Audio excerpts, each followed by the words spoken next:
Hi hello welcome to curly waves and blogs. అందరు ఎలా ఉన్నారు? అందరు చాలా బాగున్నారని కోరుకుంటున్నాను. నేను ఇవాళ సింపుల్గా టమాటా చారు ఎలా చేయాలో చూపిస్తాను. చాలామంది అయితే చింతపండు అవి ఇవి వేసి ఏదో హడావిడి చేస్తుంటారు. అలా కాకుండా జస్ట్ టమాటాలు ఉంటే చాలు. పండు టమాటాలే తీసుకోవాలి. నేను ఇలా వీడియోలో చూపిస్తున్నట్టుగా ఓన్లీ టమాటాలు 4 ముక్కలుగా కట్ చేసుకొని పక్కన పెట్టుకోవాలి. ఇప్పుడు స్టవ్ వెలిగించి గిన్నె పెట్టుకొని గిన్నె వేడయ్యాక అందులో కొంచెం ఆయిల్ పోసుకోవాలి. ఆయిల్ వేసేసుకున్న తర్వాత ఆయిల్ వేడయ్యాక ఇప్పుడు టమాటాలు వేసేస్తున్నాను. అన్నట్టు నా ఛానల్ అయితే సబ్స్క్రైబ్ చేసుకోవడం మర్చిపోకండి. Thank you. టమాటాలను అయితే వేసేసుకున్నాను కదా, చూసారా, మొత్తం వేసేసాను. ఇప్పుడు ఆ టమాటాలు మగ్గుతున్నప్పుడే మనము కొంచెం పసుపు, 1 స్పూన్ ఉప్పు వేసుకున్నాను, ఎందుకంటే తొందరగా మగ్గుతాయి కాబట్టి. 1 స్పూన్ ఉప్పు చూసారా వేసుకున్నాను. ఇదేంటంటే తొందరగా మగ్గడానికి అంతే, ఉప్పు పసుపు వేసుకుంది. ఇలా మంచిగా కలుపుకొని వాటిని బాగా ఉడకనివ్వాలి. ఇలా మధ్య మధ్యలో కలుపుతూ ఉండాలి టమాటాలు, లేకపోతే అడుగంటిపోతాయి.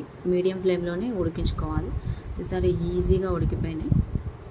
ఇప్పుడు మనము చారు కోసం అందులో వాటర్ పోసుకొని టమాటాలను బాగా పిసుకొని దాంట్లో ఉన్న గ్రేవీ అంతా మనము వేరే స్టీల్ గిన్నెలోకి తీసుకోవాలి. ఇలా టమాటాలు ఏమి రాకుండా మనము చారుని చింతపండు పిసికినట్టే పిసుక్కోవాలి. టమాటాలను కూడా ఎక్కువ వాటర్ పోసుకోకండి. మీకు ఎంతవరకు వస్తుందో చారు అంతవరకే పోసుకోండి. మరీ వాటర్ అయితే బాగుండదు. చూసారా, నేను చిక్కగానే పిసుకుంటున్నాను ఇక్కడ.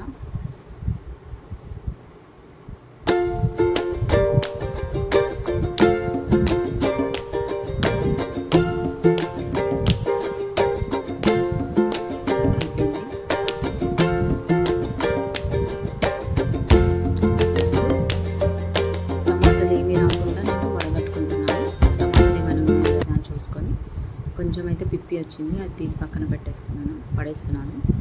ఇప్పుడు మళ్ళీ స్టీల్ గిన్నెలోకి వంపుకొని ఆ గిన్నెని వాష్ చేసుకొని అది మళ్ళీ పొయ్యి మీద పెట్టుకొని స్టవ్ అంటించి ఆ గిన్నె వేడయ్యాక పోపు కోసం నూనె 1 పావు పోసుకున్నాను. నూనె వేడయ్యాక జీలకర్ర, ఆవాలు,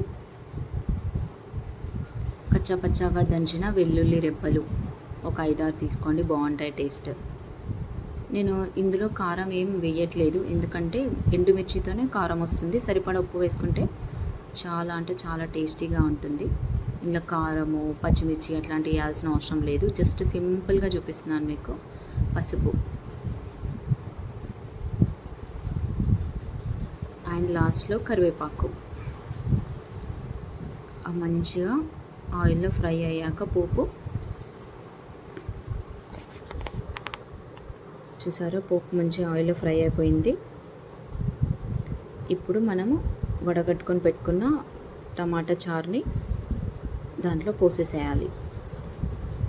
పోసి కొంచెం సరిపడా ఉప్పు వేసుకొని అది బాగా మరగాలి. ఒక 2-3 పొంగులు వచ్చే వరకు మరిగితే మన రుచికరమైన టమాటా చారు రెడీ. నేను సరిపడా ఉప్పు టేస్ట్ చూసి వేసుకున్నాను, ఎందుకంటే ఆల్రెడీ మగ్గుతున్నప్పుడు 1 స్పూన్ వేసాను కాబట్టి. చూసారు, పొంగు వస్తుంది. అలా 2-3 పొంగులు రాగానే స్టవ్ ఆఫ్ చేసుకోవడమే. ఇవాళ మీరేం వంట చేసుకున్నారో నాకు కామెంట్ చేసి చెప్పండి. ఈ వంటకం ఎలా ఉందో కూడా కామెంట్ చేయడం అస్సలు మర్చిపోకండి. మరో మంచి వీడియోలో మిమ్మల్ని కలుస్తాను. Thanks for watching. బాయ్.